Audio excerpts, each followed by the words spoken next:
Hello, everyone. My name is Kate Drabinski, and I am here for Ideas on Fire for today's webinar, Social Media for Academics. The way this will work is in a second, I will disappear from this video screen and pull up today's slides and then go through the presentation. And then at the end, come back live and answer any questions that you type in this column right here, the sort of chat box. I'm hoping that we can have a robust conversation about how to use social media. Already Ellen, who's here, hi Ellen, has asked how to present oneself as both an academic and someone interested in public scholarship. And social media is a great way to do that, but it can also be really dangerous. So hopefully we'll address a lot of those issues today. So now I'm going to disappear and pull up the slides. I'll see you in about a half an hour.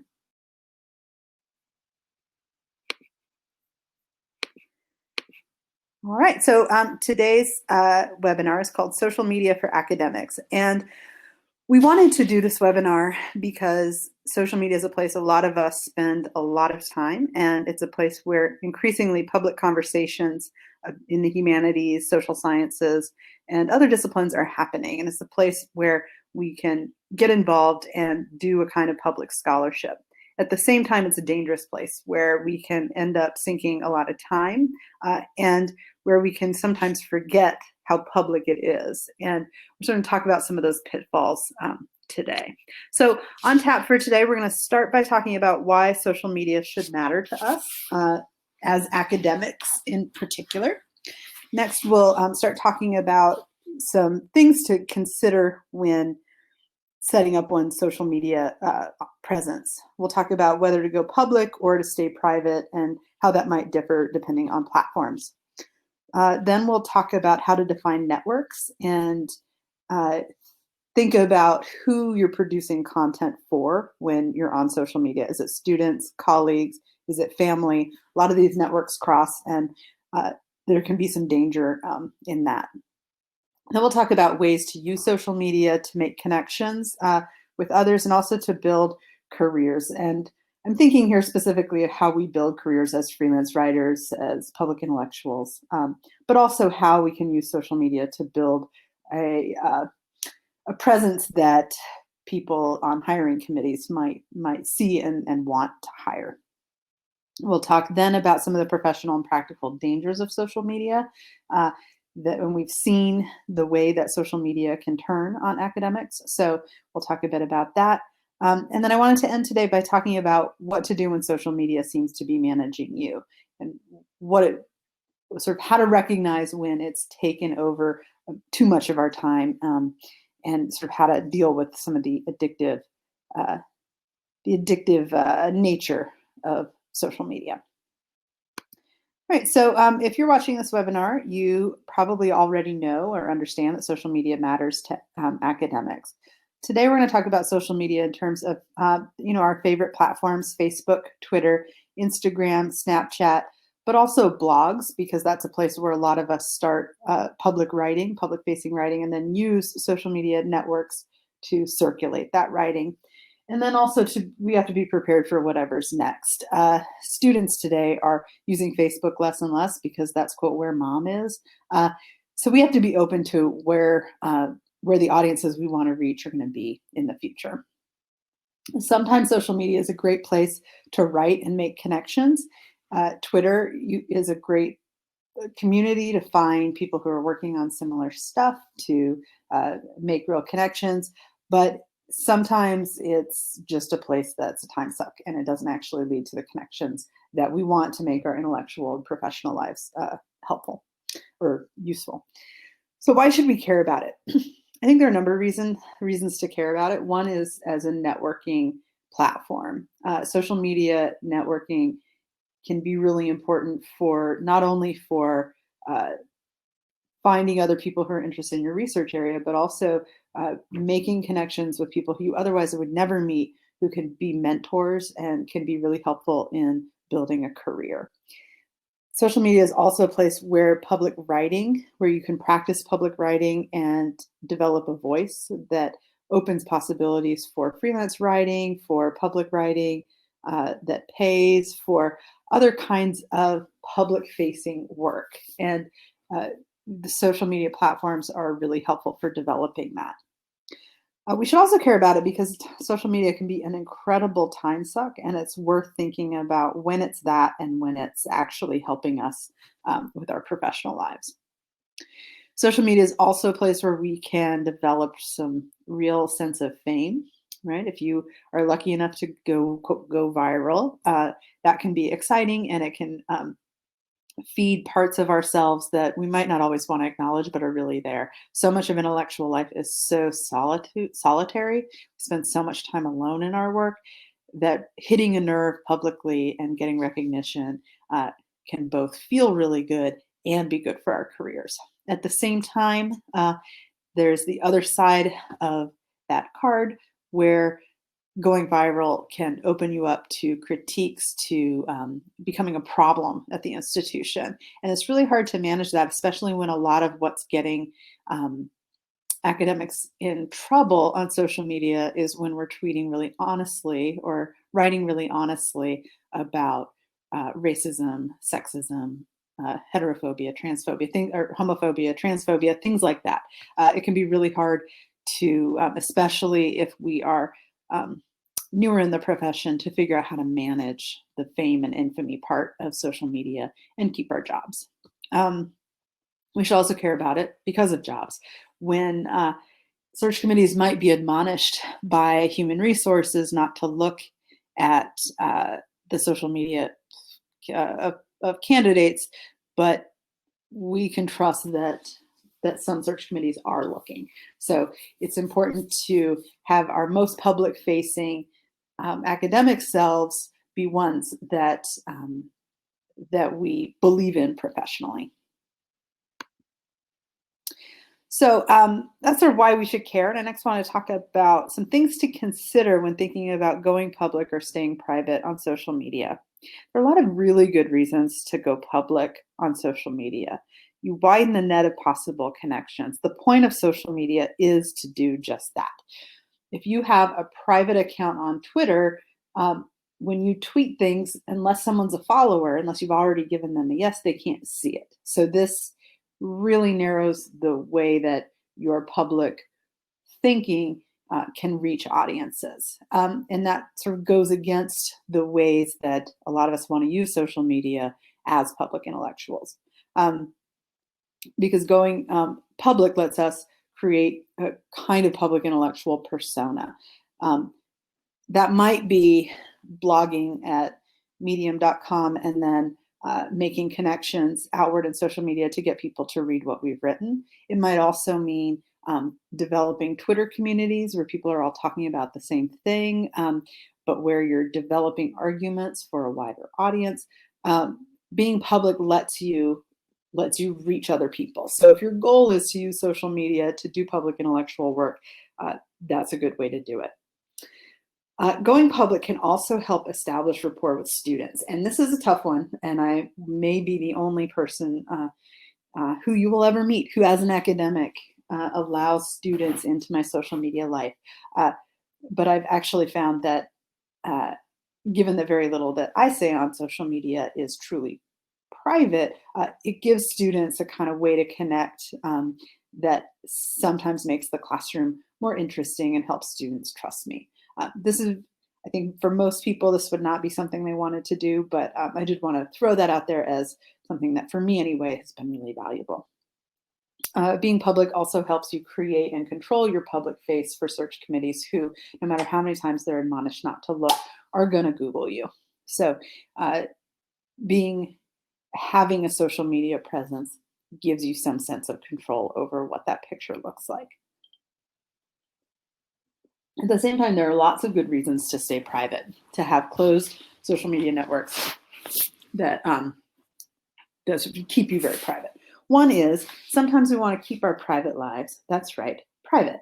And we don't want social media to be a place where we're building our public intellectual lives. We don't want search committees to see anything.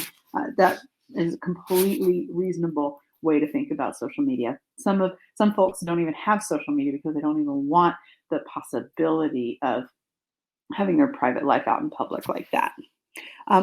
If you do decide to be on social media, keeping those networks private can be a good way to sort of stay safe from the kind of controversies that can ensnare, especially radical academics. So staying away or staying private can make a lot of sense.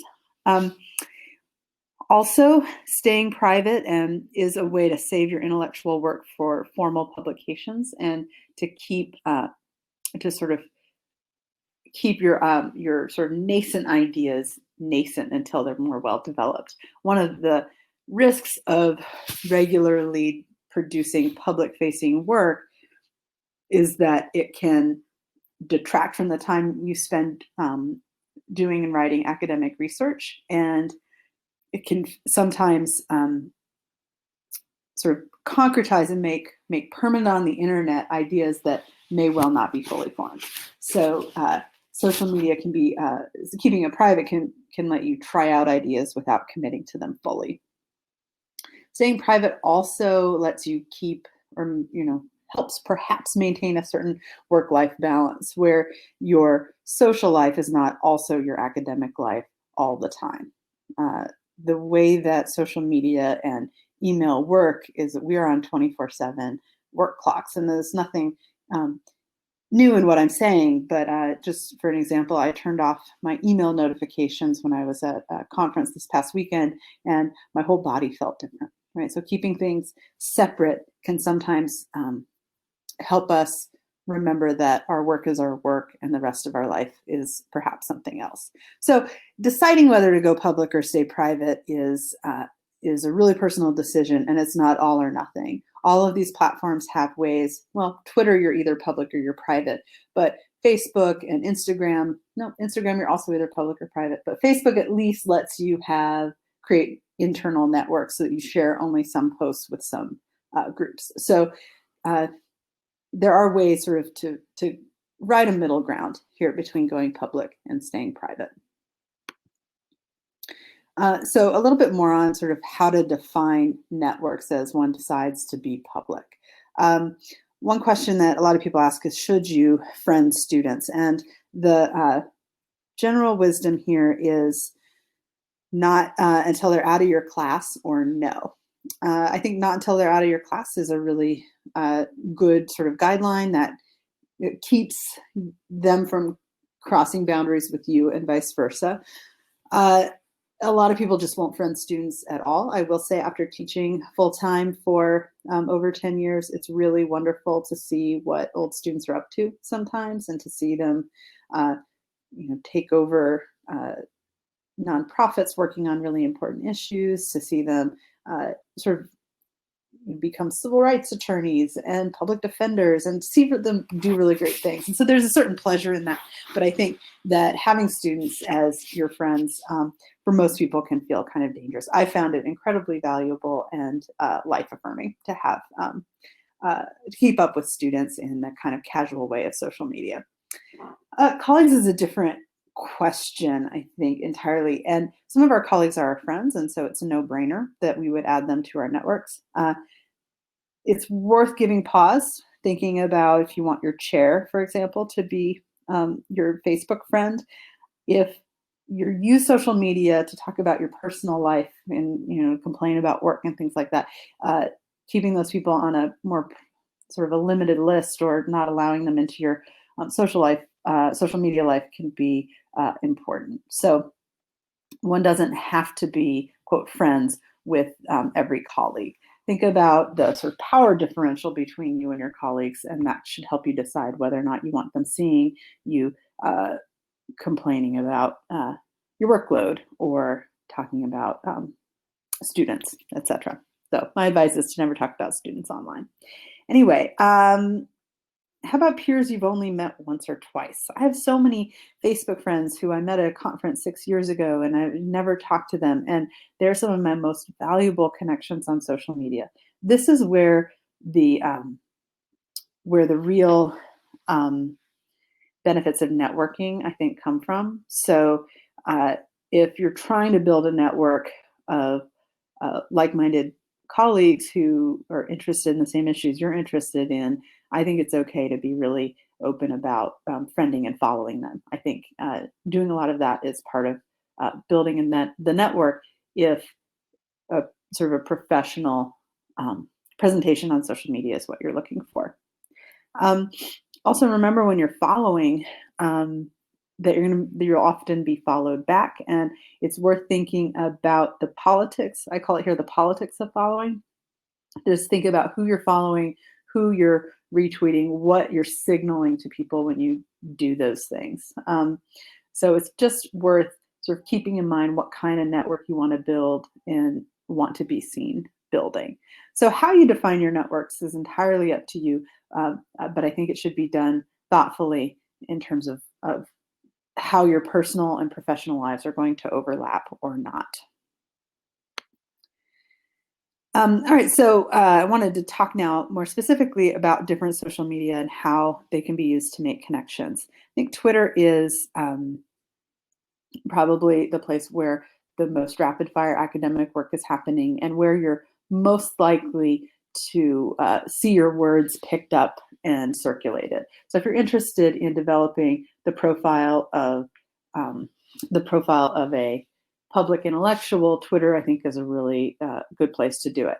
At the same time, Twitter is moving very quickly, and if someone doesn't happen to be online when they see you, it can be hard to be seen. So to sort of make connections on Twitter, I think following some people and conversing with them, like tweeting at them regularly to try and establish a rapport or a conversation about something. If this is the platform you choose to use for your public intellectual work, it's really important to put in the time to build those connections through conversations online.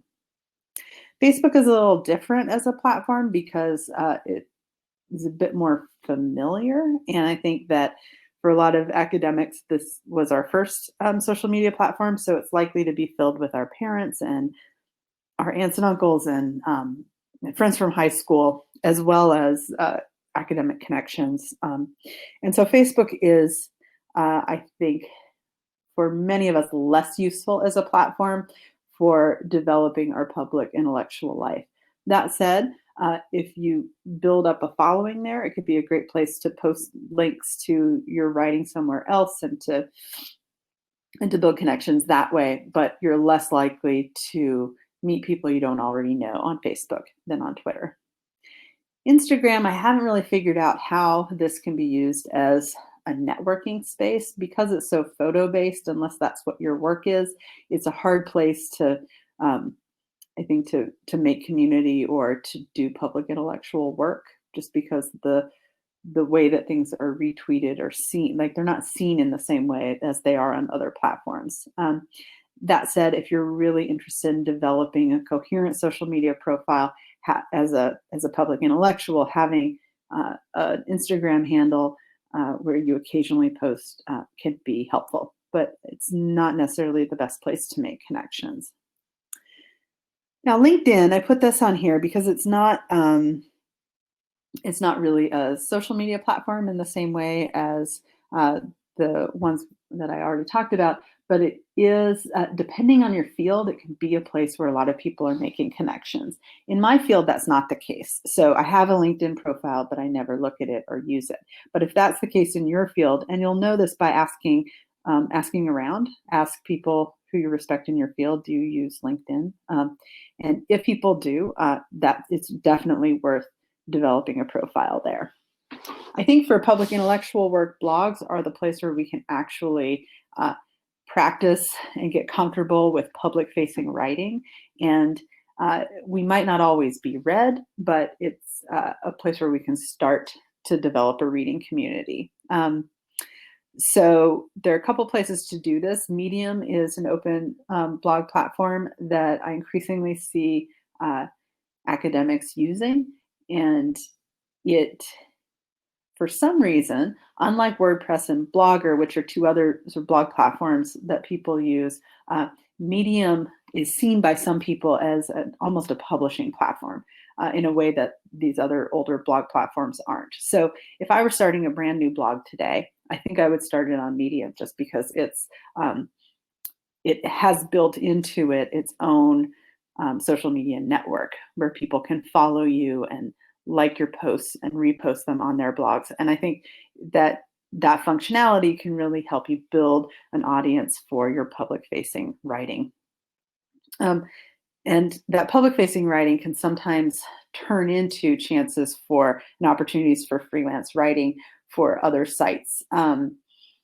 My regular blogging has gotten me freelance writing gigs for my local paper, for example. And because one thing that's really important to me in my academic life is my work as a public facing intellectual who writes things for people to actually read, that's been invaluable. And I never would have had those opportunities if I did not have the sort of long built up writing practice of blogging. So I think if sort of goal is to balance academic research and public intellectual work, blogging is a good way to do that. It lets you draw from your research, translate it for a more general public, and have somewhere to actually post it and then promote it. And it might take a while to build up a reading audience, but a lot of academics do, and I think that's a good place to do it. Twitter only lets you write in a certain number of characters, so there's only so deep you can go in your thought. Now, blog posts are generally only like 350 to 1,000 words, so they're also short, but that gives you enough space to make a substantive argument that you can, that's sort of worth putting out in public sometimes. So I think that blogs are a really good place to develop a social media presence that is professional and publicly intellectual, but also can be personal. Right, so I want to talk now about some of the ways to actually use social media to build careers. And if to use social media effectively, right, it's such a cacophonous room. How do you get yourself heard? So I had a couple of tips here, and these are, I think, useful on platforms like Twitter, and if you decide to blog publicly. First, it's really important to produce regular new content. That's what keeps people coming back to see your profile, or to add you to a list of people who tweet about a similar thing, or that gets people reading your blog. So this is something to keep in mind before embarking on a blogging career, for example, is it is a commitment. You need to produce new content regularly if you want people to follow you and you want to build that community. When you do produce content, how do you get people to see it? It's very challenging to break through the algorithms, but one way that I found really successful for building social media community is to follow others and comment on their blogs, to tweet at other people, to retweet their tweets. That these are the signals, right? Gets that person. I mean, think about it. If you see someone visits your blog, you might go visit theirs to see what you have in common, and people do the same thing when you visit their blogs or you retweet their tweets. So that's a really it's a part of the labor of social media that to keep in mind as one embarks on this social media life. But you've got to sort of build the community that you want by actively engaging with other people. When you're doing this, consider what you want your public face to look like. And sometimes I feel sad for my students because their public social media profile started when they were far too young to even understand the what might happen, right, with a certain kind of public social media profile. But we are fortunate enough that we can still have time to sort of consider what we want our public face to look like and shape it that way. So if it's, I'm thinking of some tweeters who've gotten in a lot of hot water with their college administrations. Their public facing social media profile is often brash. It's very sort of big claims that are very controversial in very few words.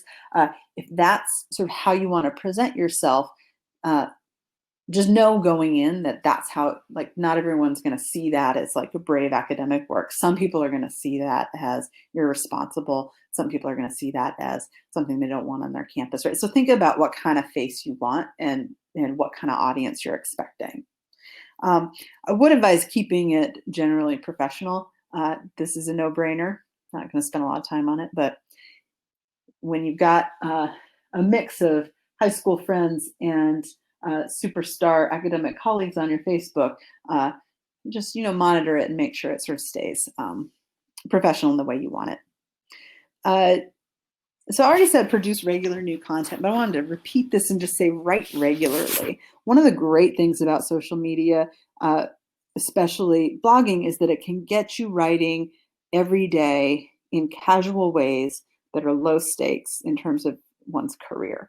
And there is no better way to get good at writing than to write often.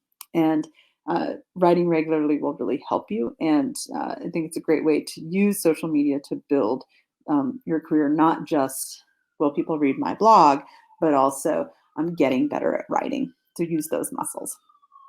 And then finally, I want to end by reminding us all to remember our priorities.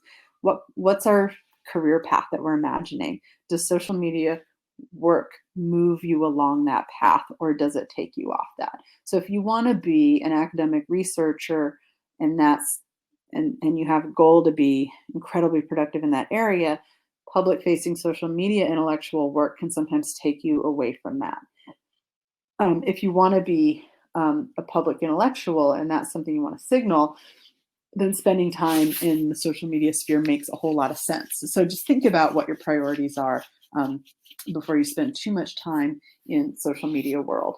Social media world is so quick to acknowledge us and to like us and to give us a star that it can be dangerously intoxicating and pull us away from academic work if that's really where we want to be. I do think it's very easy to balance both, but it's worth keeping in mind.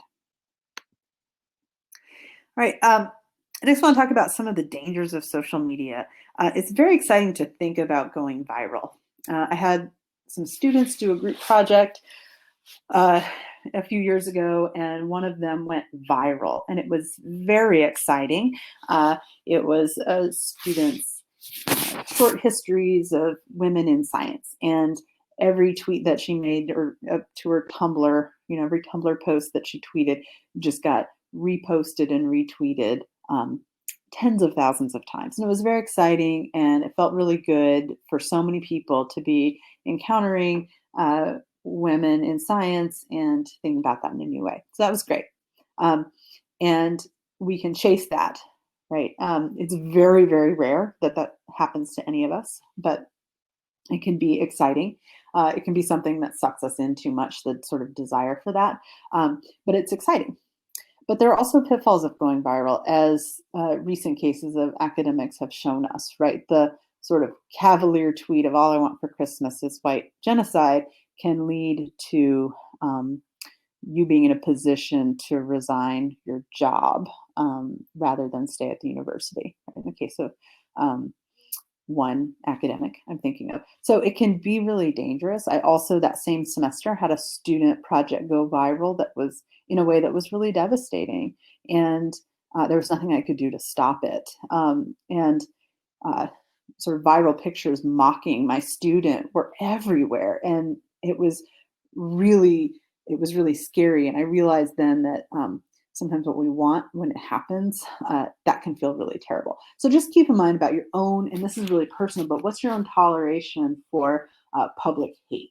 And that sounds really severe, but when you are a public intellectual and you have this kind of public facing social media personality, you can create, or you can experience people who really push back against that, and that can feel really terrible. So I do think that working on one's ego and feeling strong enough to do it can be really important.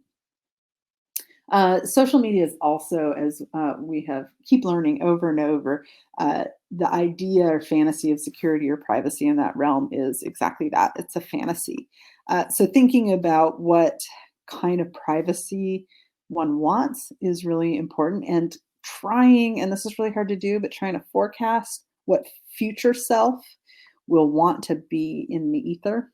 Um, because that blog post you write today, maybe nobody reads it, but in 20 years, 15 years, whatever, what if somebody finds it and uses it in a way that doesn't feel good, right? Or that hurts your career. So that's a tricky one, but it's just something to keep in mind as a sort of a professional danger of social media, this lack of security and privacy. Um, One way to sort of deal with this is to think about what your audiences are, who you imagine reading and interacting with your social media. And to remember that there are always people you don't know are looking who are looking. So that carefully curated community of scholars of social welfare history or something, you can create a great network where you're promoting each other's work and you're learning about each other's research. And then someone from the right wing is watching and it sees that, and it can, some other Twitter profile can sort of twist your words and make them go viral in a way that you don't want. So that's not to say that it's too risky and you shouldn't do it. Just remember that people are watching who you don't know are watching. And social media is a place that moves so quickly that there's not a lot of room for debate or subtlety or any kind of nuance and argumentation. So just keep that in mind. And then finally, I think one of the biggest professional and practical dangers of social media, certainly in my life, is the time suck of it. The number of hours we can spend, that like 25 minutes this morning just zipped away, just drifted off of my calendar as I scrolled through my phone, looking at the same things over and over again. So this is, so that's something to think about, right? Do you want to embed your professional life on social media as well? And if so, will you ever get to leave it? It's worth thinking about that time suck. So I wanted to end today by talking about how social media can manage you and what to do when that happens. How much social media time is too much really depends on what you're using it for and what you want your life to look like. So I decided after that 25 minutes slipped away today that I worked really hard yesterday. It was nice to zone out. Nothing wrong with just scrolling through and making some funny posts on my Facebook. So on other days, I don't have time for that 25 minutes, and that already is too much. So only you really know how much is too much. But I think for most of us, we're already on there more than our intellectual selves might want us to be. So I want to talk about a few strategies for limiting use of social media and sort of keep us off it. There are a bunch of apps that stop your apps from running so that you sort of build in an inability to look at social media. So some apps that work on Android and iPhone are Off Time, Moment, and Break Free. And these they're very similar, but you can set an amount of time that won't allow you to open the apps on your phone. And that can sort of enforce some free time. For your desktop, there's a program, I didn't list it here, but there's a program called Freedom. And you can set, again, like just blocks of time where you can't open your browser. That's another sort of great app to sort of help us when we have trouble helping ourselves.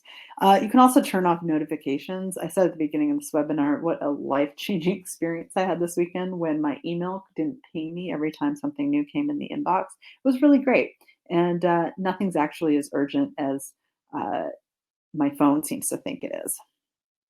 Another strategy for limiting use is to keep your work and personal social media accounts separate, so that you work on your work one only when you're at work, right? And your personal one is for play. If you are the kind of person who separates those two realms of your life, that can be really handy. Another sort of way I think to limit it is to set times to check social media on your calendar, the way you set appointment times and for meetings and for exercise and for meditation or whatever else is on your calendar. If you know you're going to check social media or you're going to see how many hits are on your blog, check it at a certain time. That can ease some of the sort of personal expectation and burden that we're going to be looking all the time. And then finally, you might go ahead and try a social media fast and see what you learn. Stay off it for a week and see how your life is different and in what ways it's better and worse. And that can help sort of reset the social media clock and figure out how you want to use it in a more intentional way. So those are that's the end of today's webinar. If you're not already receiving our newsletter, please join here and you can learn about upcoming webinars. All right, so now I'm going to turn off the PowerPoint and I'll come back and see if anyone has anything they'd like to discuss.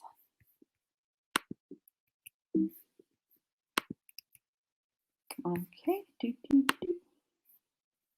Hello, I'm back. All right, so that's the end of today's webinar. Does anyone have any questions or concerns or ideas or tips for how they manage social media?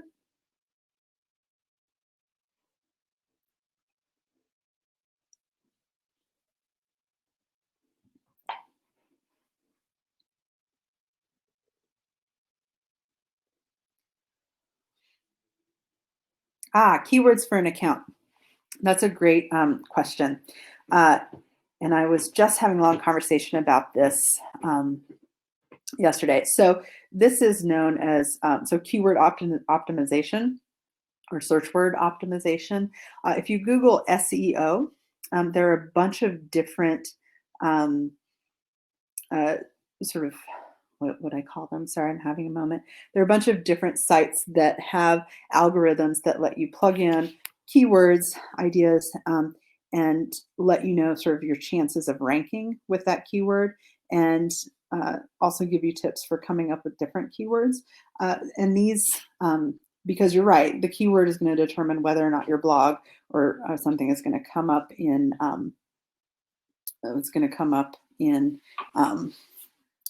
Google searches. So if you hold on one second, I'm going to look on my phone to another kind of social media and see if I can find where I was sort of a suggestion. So hold on one second. This is a really good question.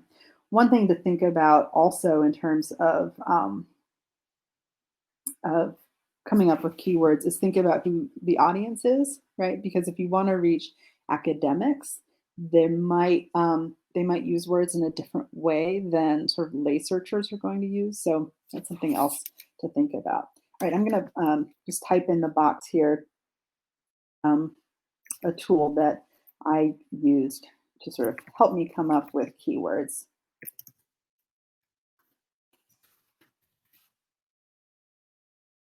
And this is just one. There are a whole bunch of different sites that are like this. But the way they work is you sort of search for topics that, search for keywords that you might think people would use, sort of short 1 or 2 word phrases that people might Google. So if you're writing a post about, say, social media activism or something, right? Like social media activism, Google that and see, or sort of put that into Ubersuggest and see what they suggest. And I'll show you articles others have written and related keywords and help you think of syntax and approach that you might take. You can also do a regular Google search for the same keywords that you put into something like Ubersuggest and see what pops up, and is it the kind of stuff that you're getting at in your blog post. So it's something that just requires a bunch of playing around with to come up with keywords that are going to work to get people seeing your stuff. So that would be my suggestion. Anything else?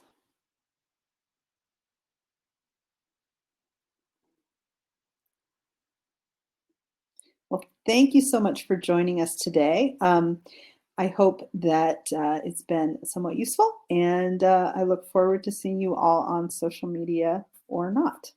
All right, bye.